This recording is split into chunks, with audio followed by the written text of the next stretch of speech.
Dans cette séquence, nous allons voir le témoignage d'un adolescent qui nous parle de ses symptômes de TDAH, du traitement, mais aussi de l'impact de son fonctionnement dans la vie sociale, avec ses amis, avec sa famille et l'impact sur la scolarité.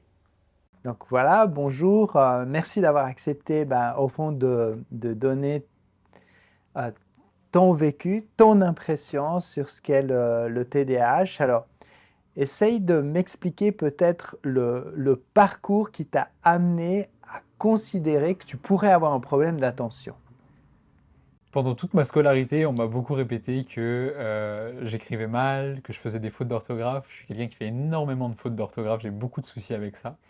Et tout le long, tout le monde a toujours considéré que c'est parce que je ne faisais pas assez d'efforts. Et jusqu'au jour où j'en ai un peu eu marre de ça, et où je voyais que même si je travaillais beaucoup, j'arrivais pas à avoir les notes ou les résultats qui allaient avec le travail que je fournissais.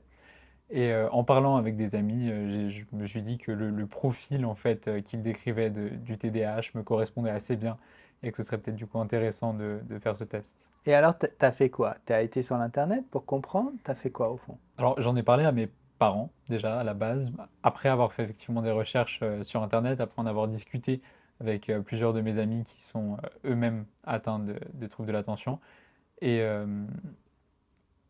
plus je lisais, plus certains détails ou certains symptômes me correspondaient, et plus je me disais, ah, quand même, Ouais, on alors regarde. ces symptômes, si tu dois aller faire la checkbox, c'est quoi que tu avais remarqué chez toi qui rentrait dans le profil? Quels éléments, si tu prends les critères? Alors, l'orthographe, déjà, le fait d'être assez désorganisé, surtout au niveau scolaire, de pas avoir une vie bien rangée, mes affaires bien rangées, mes cours, enfin bref. Il y a aussi le fait que j'arrive pas forcément à suivre une phrase du début à la fin. Je sais que c'est un des symptômes qui était marqué sur les différents sites que j'ai pu consulter et où vraiment je me suis dit, ah, c'est marrant quand même parce que ça me correspond assez bien. Donc quand quelqu'un me parle, je vais avoir tendance à décrocher rapidement et en fait à enregistrer les deux trois petits détails qui donnent un sens à la phrase sans pour autant écouter en entier ce que mon interlocuteur me dit. Donc c'était un des symptômes principaux. Donc tu perdais le fil des choses ou ça se passait comment? J'arrivais quand même à comprendre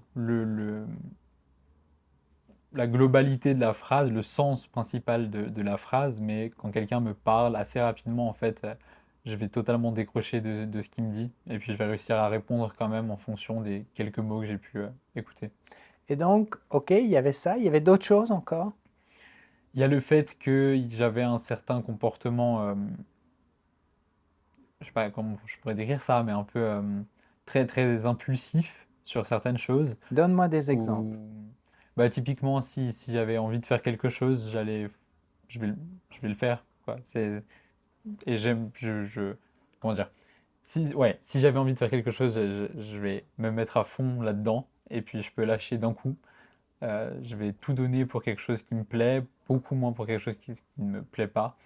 Et, je supportais assez mal d'être contredit dans ce que je D'être faisais. Ouais, tout frustré à fait. dans tes... Exactement, dans mes plans, j'aimais tout avoir bien organisé quand même dans ma tête, avoir une sorte de checklist. Et Donc ça avait finalement des conséquences dans ta vie scolaire.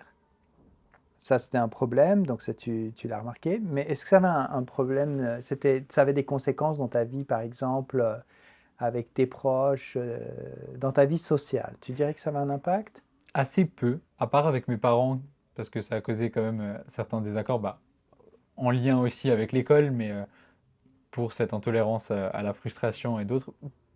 En dehors de ce cadre familial proche, beaucoup moins, avec mes amis, etc., ça a été moins un problème quand même. Euh, Si ce n'est que j'aimais bien prévoir à l'avance des choses, que j'aimais bien avoir ma propre organisation en fait et que ça suive, mais sinon ça m'a jamais freiné dans ma vie sociale. Est-ce que ça t'a freiné dans d'autres aspects de ta vie? Je ne pense pas, non. Donc, au fond, ce que tu dis, c'est que c'est quand même les difficultés scolaires hein, qui t'ont motivé. Et c'était combien difficile? On était à quel stade? Alors on en était au stade où je passais pas l'année et vraiment de loin.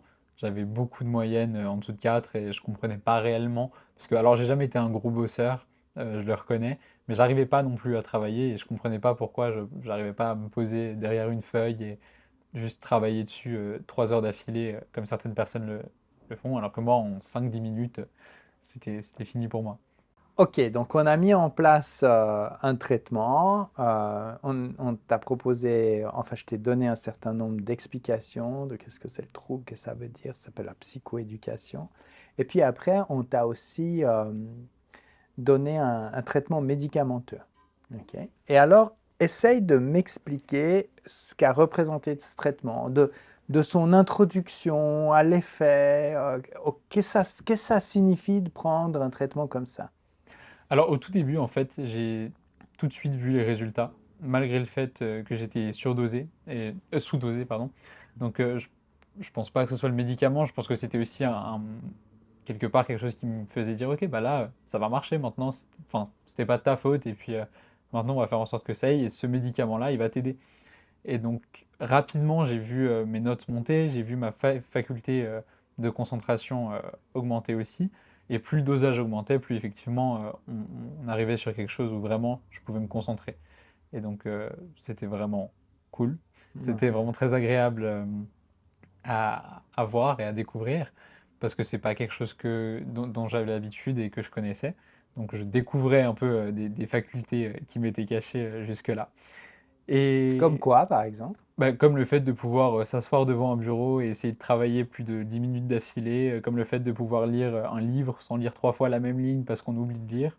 Donc ça, en fait, ça a débloqué beaucoup de choses que je comprenais pas et que j'ai même pas forcément associées au trouble de l'attention. Euh, Au départ. Dès le départ, ouais, très rapidement. Ouais. Et puis, donc plus le dosage augmentait, plus j'avais de la facilité à me concentrer, puis je voyais que les journées passaient rapidement. C'est pour moi encore aujourd'hui un très bon indicateur de voir si le traitement marche ou pas, c'est à quel point les cours passent facilement et rapidement. Je sens que dès que je franchis un palier dans la médication, euh, la journée elle s'accélère en x2, x3 parce que je peux écouter un cours de maths en écoutant ce que le prof raconte et pas juste en pensant et en attendant que ça passe. Mhm. Donc c'est un très bon indicateur aussi. Ensuite, je suis arrivé au stade où j'avais la pleine médication. Donc là, j'ai vu mes notes clairement remonter. Mais dès le début, d'ailleurs, j'ai vu mes notes remonter. Ce qui était un grand soulagement pour moi parce qu'en travaillant moins, je l'avoue, j'avais des résultats qui étaient bien meilleurs. Et donc, oui, enfin, c'est gratifiant et c'est une sorte de soulagement quelque part aussi. Et puis après, je me suis rendu compte que j'avais petit à petit des phases d'angoisse et de déprime un peu qui s'installaient environ une fois par semaine quand j'étais au dernier palier de dosage. Au début, j'ai pas forcément associé ça à la médication, puis je me suis rapidement rendu compte que c'était vraiment quand j'étais sous Concerta et un certain moment précis de la journée. Et donc au début, j'ai rien dit, je me suis dit c'est juste le temps que mon corps s'habitue, puis au final, ça finit par devenir assez pesant. Donc j'en ai parlé avec vous. Puis on est repassé au cran d'en dessous pour finir l'année parce que c'était à l'approche des semestriels, donc c'était pas le moment de changer de traitement. Mais donc on est passé au dosage d'en dessous. Alors effectivement, je remarquais une différence dans ma capacité de concentration. Par contre, j'avais plus ces périodes-là où j'étais juste mal. Et, Mhm. euh, et donc ça m'a permis de finir l'année tranquillement. Comment ça a influencé ta façon d'être avec les autres?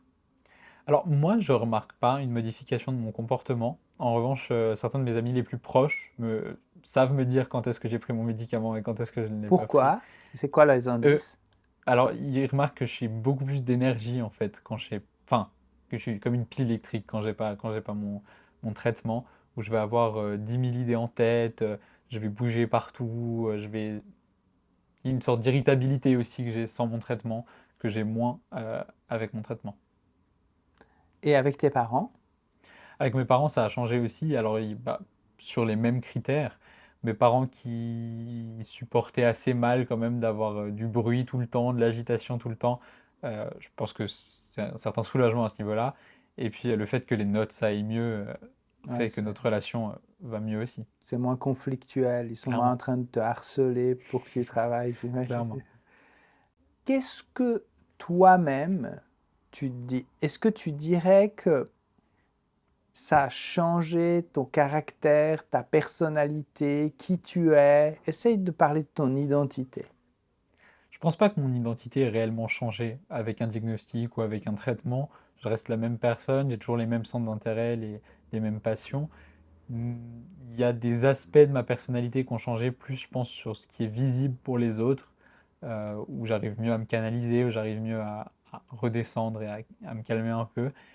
Euh, En tant que telle, mon identité, j'ai pas l'impression qu'elle ait changé plus que ça. Ma manière d'être générale n'a pas non plus changé avec le traitement.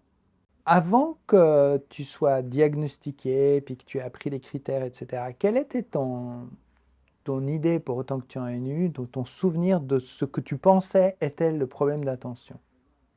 Alors, le problème d'attention, pour moi, ça a toujours été clair que c'était une difficulté de concentration. Je me rendais peut-être pas compte à quel point ça pouvait jouer sur plusieurs aspects de la vie et pas seulement juste sur la capacité à se concentrer en cours, par exemple.